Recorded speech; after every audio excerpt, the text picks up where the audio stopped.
Ian, tudo bem? Tudo bem, professor. Davi,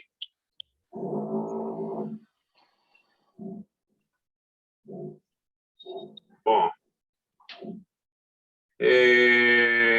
na aula passada nós estávamos discutindo, ou, como eu denominei, revisitando a questão da discricionariedade, né? E provocamos um certo desconforto intelectual no bom sentido, porque nós vínhamos catalogando uma informação que passamos a questioná-la, quer dizer, o que às vezes estávamos chamando de discricionariedade era a arbitrariedade pura, né? Ou seja, manifestação da vontade. Na doutrina de outros países, inclusive já chegando à brasileira, que chega com tardança, com muito atraso, porque nem ao menos o conceito de discricionariedade é captado, mas nós temos uma discricionariedade especial que precisa ser tratada de uma forma bastante especial.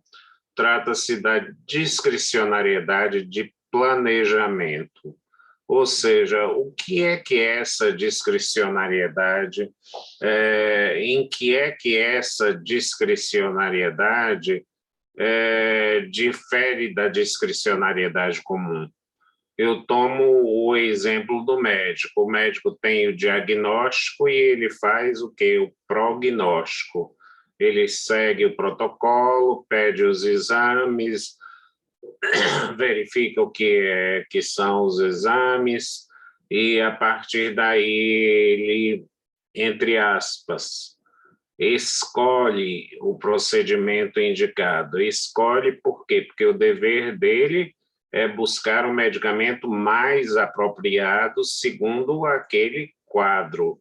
O quadro pode ser o mesmo e o medicamento ser diferente? Pode, a depender da idade do paciente. Por exemplo, se for uma criança, ele pode dizer, olha, esse medicamento é inadequado para crianças, ou ao contrário, se for um ancião, uma pessoa bastante idosa, esse medicamento tem efeitos. O paralelo que eu faço com remédios é sempre um paralelo que me satisfaz muito, porque eu costumo dizer, e se alguma coisa ficar desse curso, que fique a ideia de que a lei é um remédio social e que, como todo remédio, ele tem efeitos colaterais. Sabe qual é o meu sonho na farmacologia? É que se decifre todo o código do DNA e para que os remédios sejam dados segundo o DNA de cada pessoa. Ou seja, de que, na verdade, as farmácias de manipulação passariam a voltar já num patamar de muito maior acuidade, porque a droga que às vezes não faz efeito em uma pessoa é extremamente potente em outras pessoas, né? Em outras pessoas. Então, nesse momento, o médico, como administrador, tem um diagnóstico em mãos e, a partir daí, ele faz o prognóstico. Olha, um prédio está para desabar, eu mando evacuar prognóstico. Diagnóstico, o prédio está em risco de desabamento, e prognóstico, eu vou desocupar esse prédio e alojar as pessoas em outro estabelecimento, né? Então, mas isso tudo é uma medida que, na verdade, será sempre de otimização. E é importante reprisar de que a discricionariedade, Henrique, já que ela, na verdade, se esgota, às vezes, em uma única possibilidade.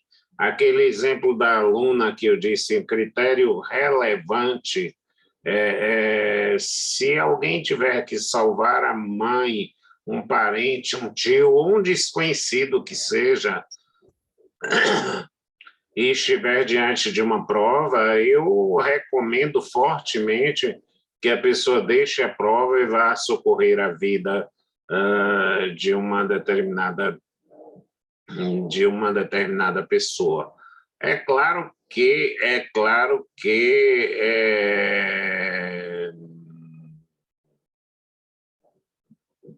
nem sempre as pessoas compreendem a discricionariedade nesse alcance ou nesse limite por causa de um ranço histórico de aprender-se a discricionariedade como margem de liberdade.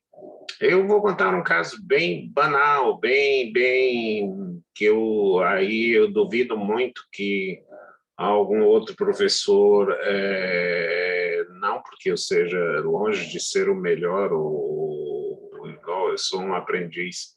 Não adianta a gente achar que sabe muita coisa, porque o que nós sabemos é uma gota diante de um oceano. Então, quem sabe 2 gotas não está mudando nada.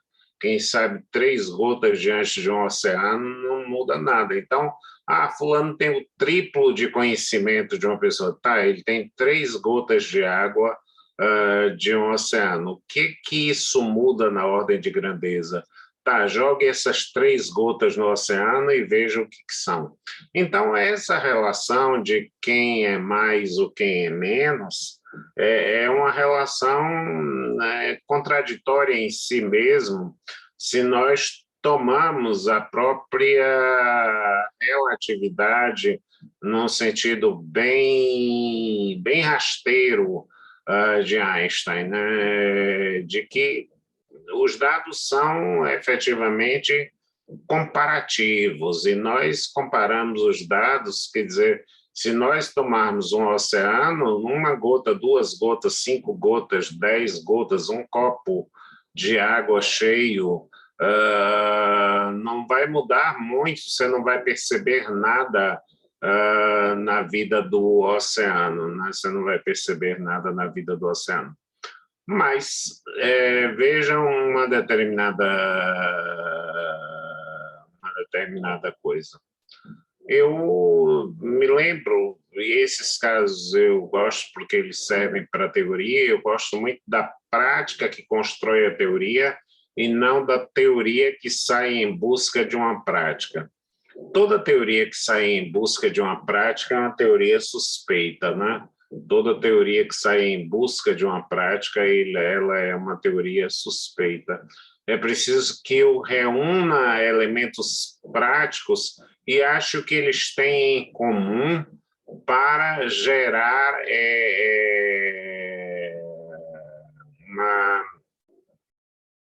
uma teoria adequada. Então, vocês poderão dizer, você é liberal, mas eu achei que eu deveria ter o justo. Qual é a medida de uma avaliação? Saber o grau de desenvolvimento, de conhecimento, de raciocínio, não sempre o acerto, porque o acerto de hoje será o erro de amanhã. Newton foi superado por Einstein, que foi superado por Max Planck ou por Heisenberg na teoria da física quântica. Isso aí é para dar uma de snob, é mais para cliente. Quando você fala assim para cliente, o cliente diz, poxa, esse cara é retado, esse cara sabe das coisas, Então, na verdade, eu estou falando da teoria da relatividade, da teoria da gravidade primeiro, da teoria de gravidade de Isaac Newton, né? Eu, aliás, tenho muito respeito pelas maçãs, porque as maçãs mudaram o mundo, né? A primeira maçã que muda o mundo é a maçã de Eva, né, Jaqueline? É a maçã que Eva oferece a Adão. A segunda maçã que muda o mundo é a maçã que cai, supostamente, na cabeça de Isaac Newton. E aí Isaac Newton começa a pensar na teoria da gravidade. Por que, como é, a que velocidade essa maçã caiu, como é que se dá, e aí ele vai dizer P igual a mv, ou seja, o peso é igual a massa vezes a velocidade, né? E essa é a segunda maçã. E a terceira maçã é de um camarada chamado Steve Jobs, né? Steve Jobs, que criou literalmente a Apple, e eu gosto mais do sotaque inglês, Apple, e que criou a maçã, que vocês vejam aquela maçã cortadinha em alguns telefones que são da marca iPhone, que patrocina essa aula. Então, construir-se o prognóstico quando já se tem o diagnóstico é uma tarefa razoavelmente, não vou dizer que é simples, porque toda conduta discricionária, toda interpretação discricionária e todo prognóstico discricionário, ele guarda uma complexidade, porque ele exige um olhar atento, não é? É por isso que você não diz num jogo de futebol, cartão vermelho se aplica a tal ou qual situação, porque o árbitro de futebol tem que decidir, às vezes, em fração de segundos, se dá um cartão vermelho ou amarelo, se não dá cartão nenhum, se foi falta, se não foi, etc, etc, etc. E hoje você já limita essa possibilidade por um equipamento chamado VAR, mas que mesmo assim gera dificuldades, né?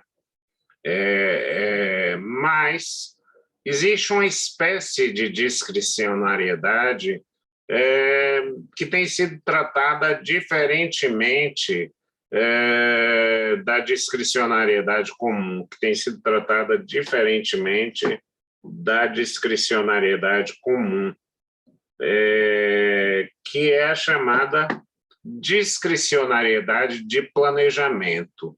O que vai mudar na discricionariedade comum para a discricionariedade de planejamento? Na discricionariedade de planejamento, eu tenho em conta dados que ainda vão chegar. Vamos dizer, quanto eu vou arrecadar de impostos ano que vem? Não sei exatamente. Prevejo, imagino, suponho que deva arrecadar tantos trilhões, né? Esse ano já arrecadamos 1 trilhão de impostos em nível, mas como é que vai estar a inflação, como é que vão estar? Então, você tem que fazer um prognóstico segundo as possibilidades que estão no futuro, né? Então, vejam qual é o diagnóstico, ainda não está presente, mas eu preciso construir o prognóstico. Percebem a diferença da discricionariedade simples para a discricionariedade de planejamento? Na discricionariedade simples, eu já tenho o fato consumado. Caso de incêndio, tirar o povo da sala. Dependente de drogas, trazer o tratamento adequado para minorar, mitigar ou reduzir a questão das drogas, né? Mas quanto eu vou arrecadar de impostos e que percentual eu vou dar para cada setor, educação, transporte, saúde, etc, etc, etc. Eu posso, de logo, excluir determinadas aplicações, porque ainda não estão, na verdade, no nosso nível. Tudo bem, Estela? Obrigado por estar aqui com a gente. Tudo bem, professor. Então, mas na discricionariedade de planejamento, o diagnóstico sequer é conhecido ainda. O diagnóstico ainda está num caminho de futuridade. É quando, por exemplo, eu digo dos impostos a serem arrecadados, do crescimento de uma população, das demandas que nós vamos ter, em que prazo nós vamos, na verdade, criar, por exemplo, hoje o uso de combustíveis fósseis. Quando se inventou o plástico, nenhum governo pensava em restringir o plástico, porque o plástico era uma maravilha, né? Você chega no mercado, embrulha aquela coisa de plástico. Só que o plástico leva pelo menos 300 anos para se degradar. 300 anos para se degradar. E agora já se descobriu, não fiquem apavorados não, de que os plásticos viram nanopartículas de plástico. No último processo de degradação dele, eles saem de micropartículas para nanopartículas de plástico. O que significa isso? Que você está ingerindo plástico, que você tem plástico no seu organismo. Ao respirar, você recebe nanopartículas de plástico. Mas é razoável pedir-se do administrador que faça um prognóstico e que proibisse há 50 anos passados? Atenção, gente, 50 anos passados é tautologia, porque eu não posso dizer há 50 anos futuros. Não faz sentido. Se há 50 anos, são 50 anos passados, né? Raul Seixas dizia, eu nasci há 10 mil anos atrás. Claro que ele não podia ter nascido há 10 mil anos na frente, né? Aliás, eu adoro Raul Seixas, mas essa música é um plágio feio, viu? É um plágio muito feio. Literalmente, em inglês, I was born 10,000 years ago. Eu nasci há 10 mil anos atrás. Mais plágio do que isso é impossível, né? Mas Raul não estava, era o maluco beleza mesmo, né? Então, quando eu, na verdade, tenho um diagnóstico que envolve planificação, elaborar o plano de uma cidade, quais serão as demandas de Salvador no ano que vem? Claro que nós já temos alguns elementos para dizer, olha, nós temos problemas de encostas, nós temos problemas de violência, nós temos problemas dessas e dessas situações, e quais são as medidas que nós devemos tomar? E aí, nesse caso, o que é que, por exemplo, a doutrina alemã exige? Ela não exige que você acerte no prognóstico, que você dê a solução correta para um problema cuja dimensão você nem sabe se vai existir.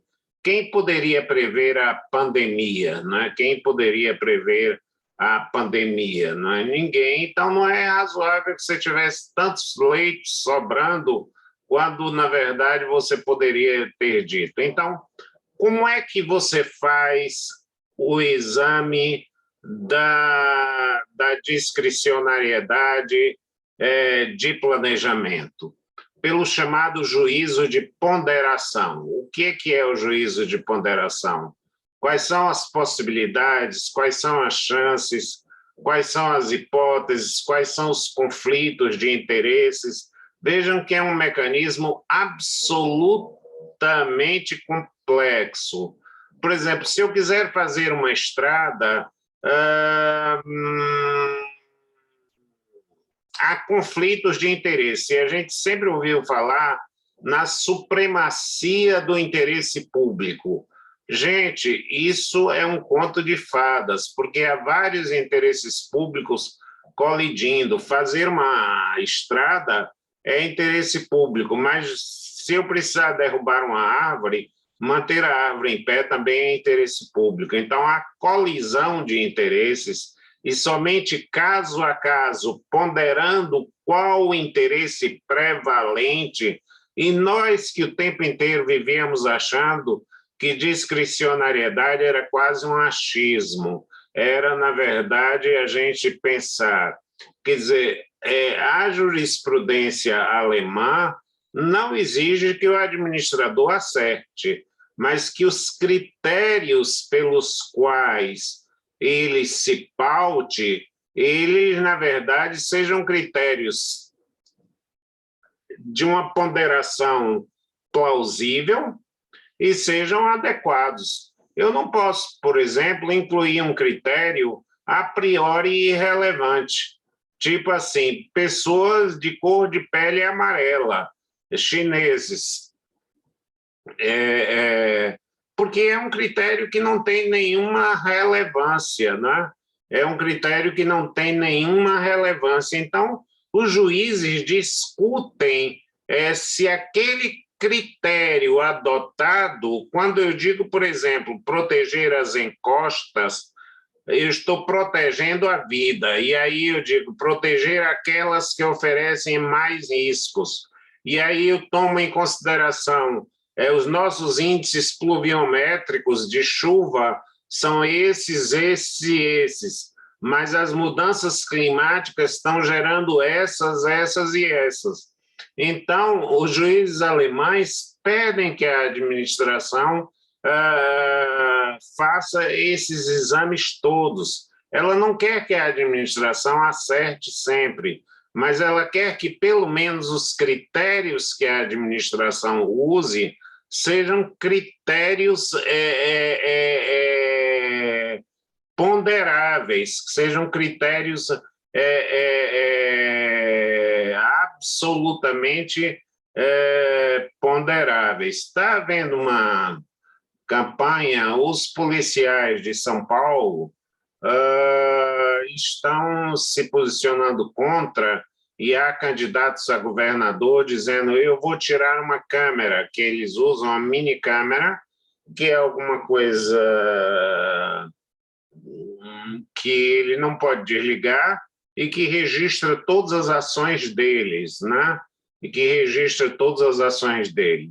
Como é que eu posso justificar? Mas isso aí é desconfiar do policial, isso aí ele tem que tomar decisões em frações de segundo.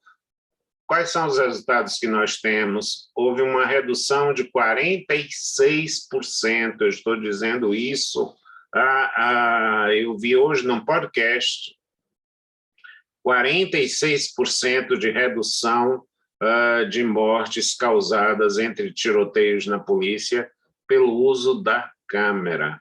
Ela, ao mesmo tempo, ela defende também o policial e ela inibe que alguém, por exemplo, pratique contra o policial a tentativa de suborno. Imagine que é uma prática constante. Imagine, por exemplo, olha, o seu carro está multado por excesso de velocidade. E aí eu vou contar uma piada. Dizem que não se deve contar piada em aula, não. Como nunca me explicaram por quê, eu continuo contando, né?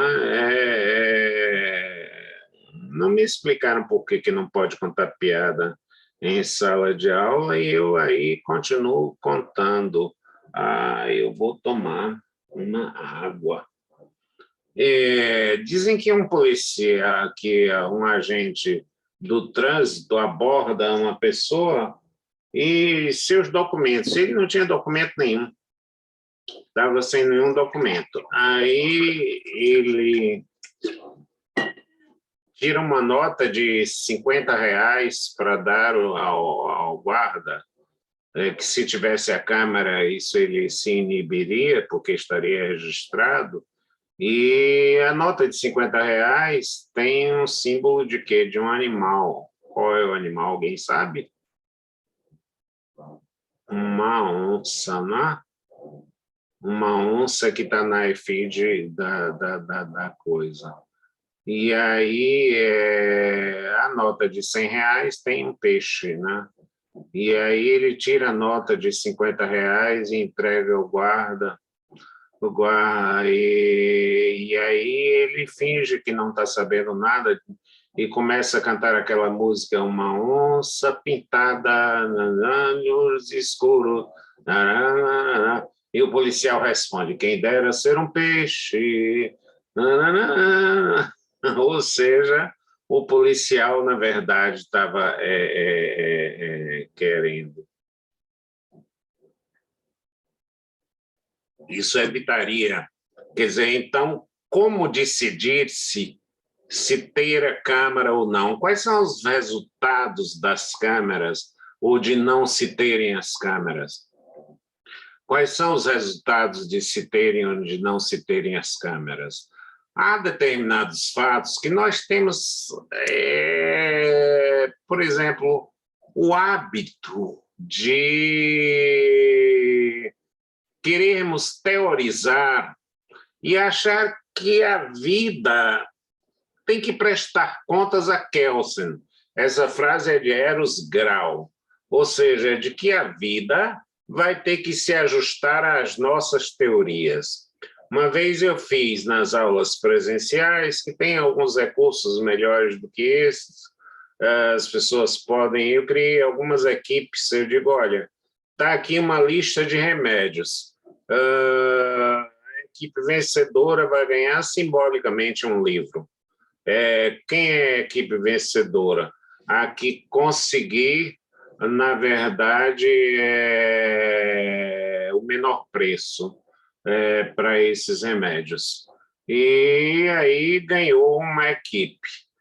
Só depois eu revelei a ele, digo, olha, esses remédios foram comprados por licitação,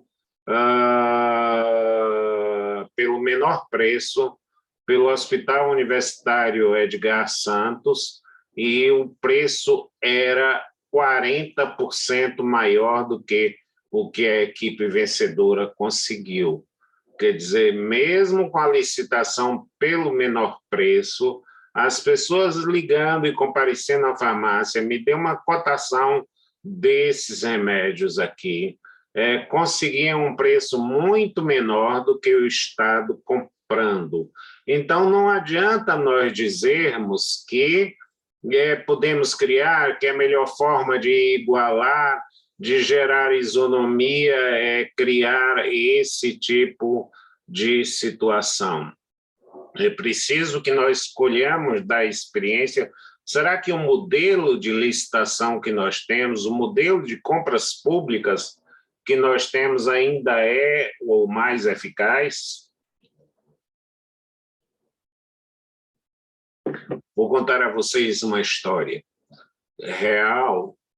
Na Assembleia Legislativa se queriam colocar placas, desde gabinete do diretor até banheiro masculino, aquelas placazinhas de acrílico, sei lá o que seja. E aí um cidadão disse, olha, eu conheço um camarada que mora em Piripiri, e eu vou ver se ele vem aqui. E o cidadão foi lá e tal, e deu um preço de R$ 4.800. Ótimo e tal, a gente pensou que era muito mais caro, etc, etc. Tá bom, meu amigo, vamos fazer com você, com dispensa de licitação e tudo. O senhor traz só a sua documentação. Certidão negativa de FGTS, certidão negativa da Receita Federal. O pobre coitado não tinha absolutamente nada. Aí disseram, não dá para fazer com você. Você não tem a documentação exigida, por mais que seu preço seja atraente, não dá. E fez-se uma licitação. E aí, para uma empresa toda certinha, toda bonitinha, e ganhou por R$ 62 mil, de 4.800 para R$ 62 mil. E eu acompanhei esse caso, sou procurador da Assembleia Legislativa, e chamou minha atenção. Eu digo, e como é que estão fazendo essas placas? Conseguiram? Rapaz, R$ 62.000. O outro cobrava 4.800, mas não tinha documentação nenhuma. Eu aí fiquei curioso. Eu disse, o senhor trabalha? Não, eu fui contratado por uma empresa para trabalhar. Mas eu tive aqui, o senhor teve aqui? Aí eu identifiquei, era o mesmo cidadão que tinha oferecido os R$ 4.800. Era o mesmo cidadão que tinha oferecido os R$ 4.800. E aí a Assembleia estava feliz da vida, porque contratou segundo todos os cânones, segundo todas as fórmulas, segundo todos os ritos, segundo todas as poções mágicas bruxoleantes para se realizarem. Por quê? Porque o jurista tem medo, ele quer o menor preço, ele não toma decisões, ele não faz disso, porque ele aprendeu um direito que está nos códigos e não está na vida. Ele aprendeu um direito que está nos códigos, não está na vida. Então, vejam bem, gente, discricionariedade de planejamento ocorre quando o diagnóstico. Vamos separar agora duas coisas que são muito importantes na vida da gente. Toda norma é composta de duas fases, o diagnóstico e o prognóstico. O que é, por exemplo, o diagnóstico? Dado que você é inquilino, qual é o prognóstico? Deve ser que você pague o aluguel. Qual é o diagnóstico? Dado que você está em direito, em temas aprofundados de direito administrativo, deve ser que você faça um trabalhinho, etc., para ser aprovado, para cumprir o ritual que se quer aqui. Então, diagnóstico é isso que está aqui. Dado que está acontecendo essa aula, deve ser que vocês tentem tirar as dúvidas dela, tentem tirar o proveito. Então, separar na norma diagnóstico e prognóstico. Por quê? Porque a discricionariedade está sempre no prognóstico. Só há discricionariedade no prognóstico. Não há discricionariedade no diagnóstico. Por mais difícil que seja eu encontrar o diagnóstico, se eu digo, e quando nós falamos de conceitos vagos ou conceitos indeterminados, nós podemos falar em substância tóxica. O que é uma substância tóxica? É a que gera envenenamento. Por exemplo, o mercúrio gera um alto grau de toxidez no organismo humano, né? E já foi usado durante muito tempo. Os termômetros eram feitos à base de mercúrio, e se quebrasse o mercúrio e você colocasse a mão na boca, você já estava ingerindo. Não quero assustar ninguém, não. Provavelmente nós temos taxas baixas de mercúrio. Mas vejam bem, quando você, na verdade, começa a ter o diagnóstico de que o mercúrio é tóxico, você é convocado a fazer um prognóstico. Sabe qual é o maior uso hoje do mercúrio? Tirar ouro.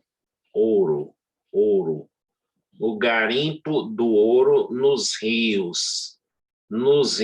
Na região amazônica, o que mais se derrama no Rio Amazonas é mercúrio, para liberar o ouro que está nas águas, Liberando esse mercúrio, sabe o que acontece? Os peixinhos comem o mercúrio, ingerem o mercúrio. mercúrio. E sabe o que acontece? Quando você vai comer o peixinho, você engole o mercúrio. E aí a grande questão, e eu estou falando de conceitos que vocês poderiam dizer, isso é por conta do administrador. Não, não é por conta do administrador, porque a Constituição me garante um meio ambiente saudável, em equilíbrio entre a flora e a fauna. Então, se eu tenho, na verdade, a certeza de que vamos fazer um juízo de ponderação para o futuro, bom, mas o ouro é necessário, tá? O ouro é necessário, em quanto por cento? 3% do ouro existente é suficiente para ligas de grande sustentação, para fins industriais, para fins cirúrgicos e para todas as outras coisas. No mais, 97% do ouro existente ele é usado para fazer voltinhas, correntes, pulseiras, relógios, adereços, na verdade, que a civilização pede. E aí eu pergunto, vale a pena matar os peixes para as pessoas se enfeitarem de ouro? Não dá para você arranjar alguma coisa parecida ou arranjar algum outro tipo de enfeite? Será que nessa discricionariedade de planejamento,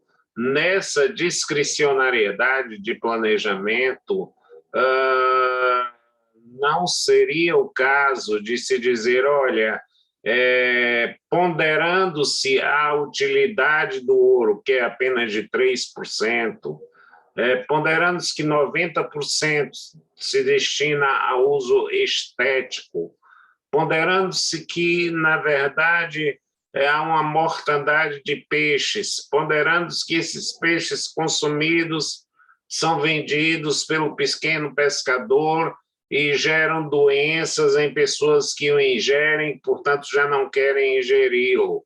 Considerando que os próprios peixes morrem, né, intoxicados pelo mercúrio, será que ainda se justifica o garimpo do ouro? Vejam, como é que se constrói um prognóstico discricionário, porque no diagnóstico eu fiz apenas uma pesquisa que vocês podem contestar ou não. É 3%, é 4%, é 5%, ou é 8%, ou se for mais bem diferente disso, eu já estaria falseando dados, né? Mas se você descobre que na verdade, que o diagnóstico, no diagnóstico não há discricionariedade, no diagnóstico não há discricionariedade, ou o mercúrio é tóxico ou não é tóxico, ou o mercúrio é tóxico ou não é tóxico. O Superior Tribunal de Justiça diz que lança-perfume não gera dependência biopsíquica, e, portanto, quem traz para o Brasil não é traficante e é apenas contrabandista. O apenas é por minha conta, né? Então,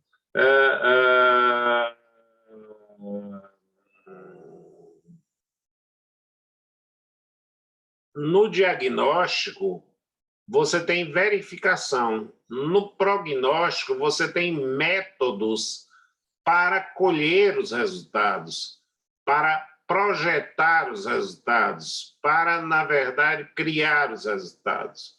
É claro que, lógico, que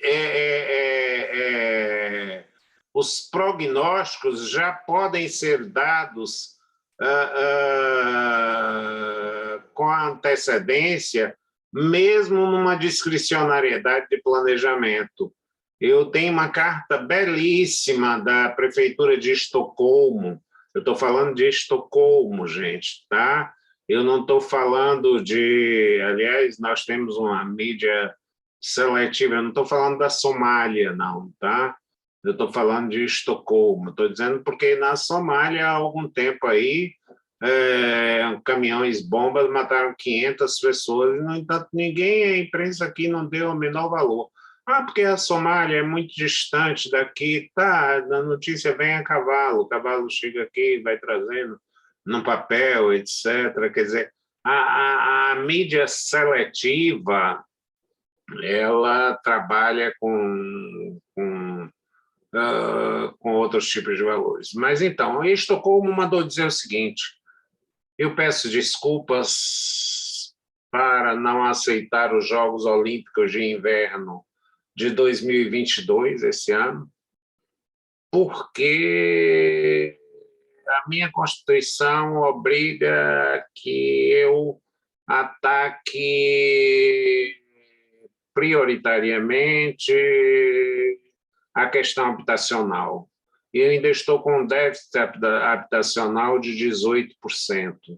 E todos os esforços que eu fiz concluem que essa verba que eu vou gastar nos Jogos Olímpicos seria prioritariamente usada na construção de moradias ou no apoio à habitabilidade urbana.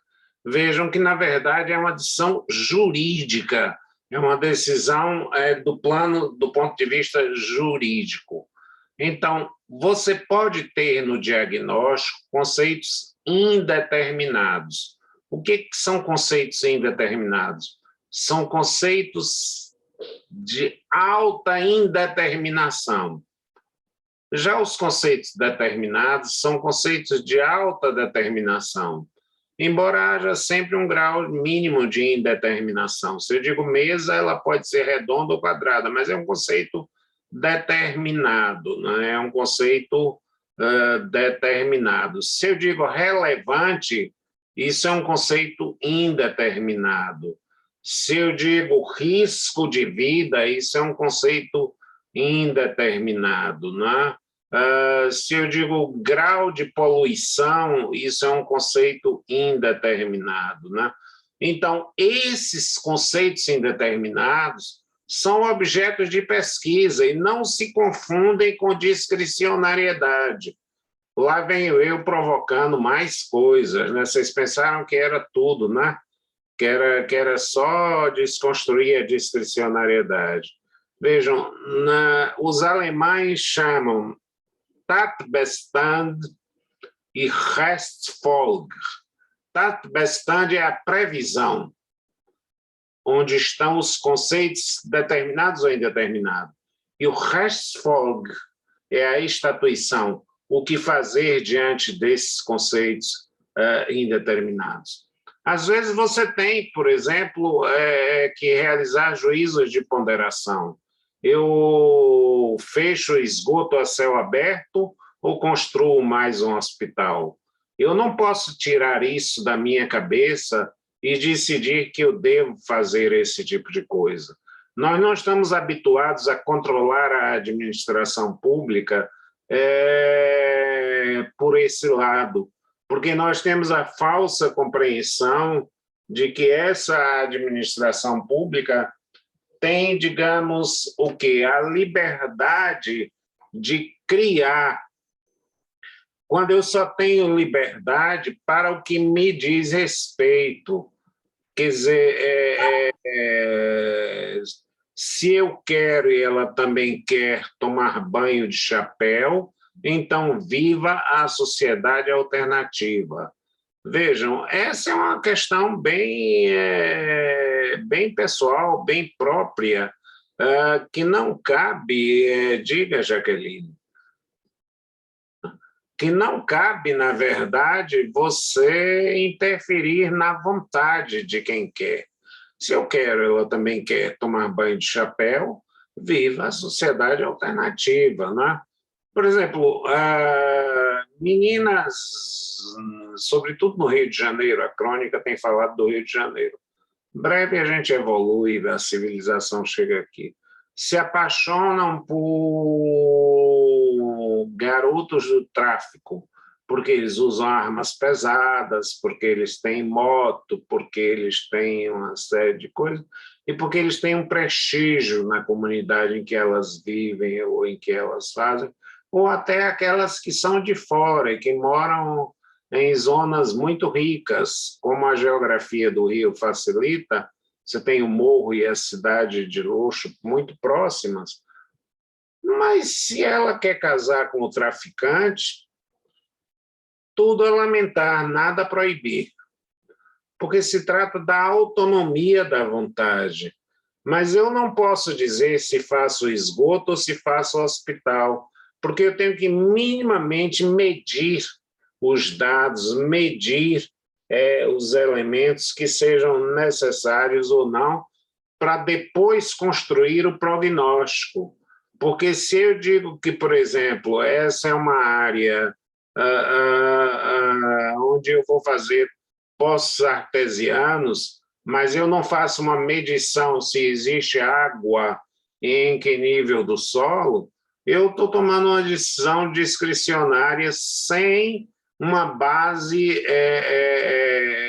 de prognose adequada. Primeiro, eu estou utilizando de um conceito indeterminado que, todavia, é sempre determinável.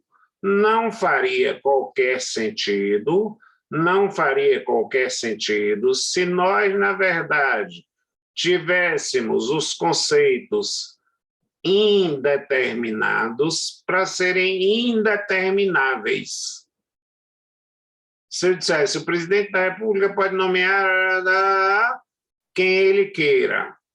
Então, essa é que é a questão. Será que, na verdade, é possível quem ele queira? Será que, na verdade, é possível quem ele deseje beneficiar ou prejudicar? Todos os conceitos indeterminados exigem uma pré-determinação, ainda que seja uma determinação segundo os padrões que nós tínhamos. Antes da descoberta do ácido desoxirribonucleico, eu chamo assim porque não tem intimidade com o DNA, né? É também chamado de DNA, né? Hoje você examina a paternidade através do DNA, mas antes, com o grau de conhecimento, você preenchia esse conceito indeterminado pelos laços afetivos, pelas relações que, na verdade, se criavam dentro dessa situação. E a tecnologia também cria alguns embaraços. Diga aí, Jaqueline. Professor, o senhor considera que em situações de, por exemplo, vinculação de tributos, o uso do Fundeb, tem ainda espaço para discricionariedade? A discricionariedade é mínima na escolha de determinados materiais, na escolha de produtos elegíveis, na pesquisa da demanda que, na verdade, você possa ter. Ela existe como discricionariedade, sim, exatamente para concitar o administrador a fazer o melhor emprego dessa verba. E desde que você demonstre que esse emprego dessa verba não é o melhor, que existe um emprego superior, esse ato é suscetível de anulação, Então, quando nós nos libertamos do grilhão, da prisão dos conceitos das situações discricionárias, nós podemos dizer, olha, a diferença não é na qualidade do ato, é no momento em que o ato vai ser medido. O momento do ato que vai ser medido é diante das circunstâncias que estão aqui presentes, que estão aqui, na verdade, diante do administrador. É um deslocamento do legislador para o administrador. Vamos imaginar o seguinte: o sistema jurídico brasileiro diz que isenção de impostos só se concede e retira por lei. Mas imagine que, dentro desse sistema, Eu, na verdade, concedo uma isenção a uma empresa por 10 anos. Concedo uma isenção a uma empresa por 10 anos. Porque ela vai gerar 5.000 empregos e no ano seguinte ela só gera 1.000. E aí, como é que eu vou revogar essa lei? É um processo muito mais lento. Então, em algumas situações, você usa o ato administrativo para concessão, um ato administrativo discricionário, mas que deve estar sujeito a certas balizas. Os fundamentos são a geração de tantos impostos, de tantos empregos. Se você não conseguiu, você, na verdade, não vai merecer o resultado desse benefício, né? Então, a possibilidade de você acompanhar, vejam no caso da isenção, né? Eu posso até ter um computador aqui na minha frente, deixa eu ver como é que está o seu nível de contrapartida para a isenção que eu lhe dei, para o fomento administrativo, para o desenvolvimento dessa área. Eu, na verdade, crio determinadas situações. Por exemplo, a Constituição Federal diz, se não me engano, no artigo 227, a Constituição Federal brasileira, que a criança está sob a proteção do Estado e será tratada com prioridade absoluta. Com prioridade absoluta.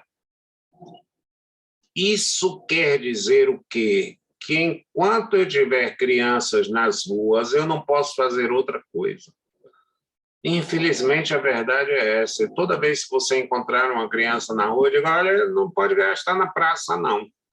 Não pode gastar nem na melhoria, nem na pintura da escola. Enquanto você tiver criança na rua, sua prioridade é essa, né? Porque toda a questão se resolve na deliberação sobre decisões trágicas. Quer dizer, quando houver abundância de recursos, quer dizer, você, na verdade, talvez nem tenha esse tipo de preocupação. Mas com a escassez de recursos, você vai ter que fazer opções fundamentadas. E aí é onde é que eu digo, os conceitos indeterminados, eu posso ter um conceito determinado e uma solução discricionária. Por exemplo, está claro que alguém usou uma substância entorpecente. Esse é um conceito que está bem definido. A substância entorpecente foi bem identificada. Mas eu posso ter uma solução discricionária, eu posso só apreender e, como é a primeira vez, com uma quantidade pequena, não criminalizar essa situação e não qualificá-lo como traficante. Então, essa é a providência que eu vou efetivamente tomar diante de um conceito previamente determinado com uma solução discricionária, com uma solução discricionária. Nos Estados Unidos existe uma figura que não corresponde bem à tradução, taxpayer lawyer, o advogado do contribuinte. O advogado do contribuinte, na verdade, é um funcionário do governo, onde você chega e diz assim, olha, eu estou com dificuldade de pagar meus impostos, eu tive esses problemas, etc., da pandemia, e aí o cara lá faz um rascunho e diz, então vamos parcelar em tantas vezes, etc. Então, ele, na verdade, tomou um conceito indeterminado, quer dizer, o que é falta de capacidade contributiva, e adotou uma solução discricionária, parcelou em 10 vezes, em 8 vezes, em 5 vezes, etc. Claro, lógico que todos os efeitos colaterais existem. O risco da corrupção, A consegue, B não consegue, C consegue, D não consegue. Então, esse jogo, e é por isso que eu insisto, sei que não deu tempo de vocês fazerem a leitura do texto que eu recomendei, mas acho muito importante que vocês façam essa leitura para que nós possamos efetivamente desenvolver nosso trabalho. Hoje eu vou ter que deixá-los um pouquinho mais cedo, porque estou com um compromisso ao meio-dia em ponto, e vou agradecer, como sempre, a atenção e a gentileza de vocês, sobretudo a vontade que tem de discutir o tema, especialmente Regina, que é usada a palavra ainda no que ocorrer. Oi, professor, bom dia. Bom dia, Regina.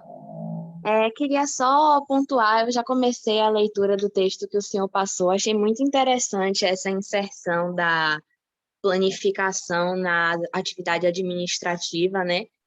E eu comentei com o Rafael se seria possível, em vez de a entrega ficar para o dia 9, se poderia ficar para o dia 11.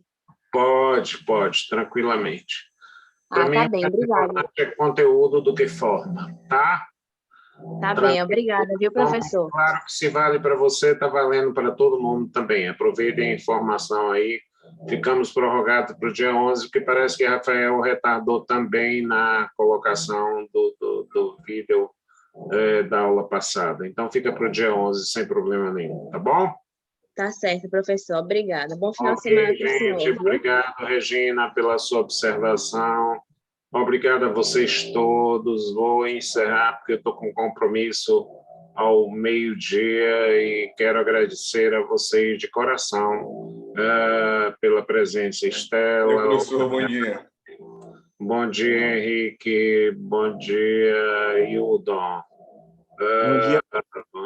Bom dia a todos que estão visíveis e aos meus queridos invisíveis também, tímidos, quem sabe, ou qualquer outra coisa, ou que registram o nome.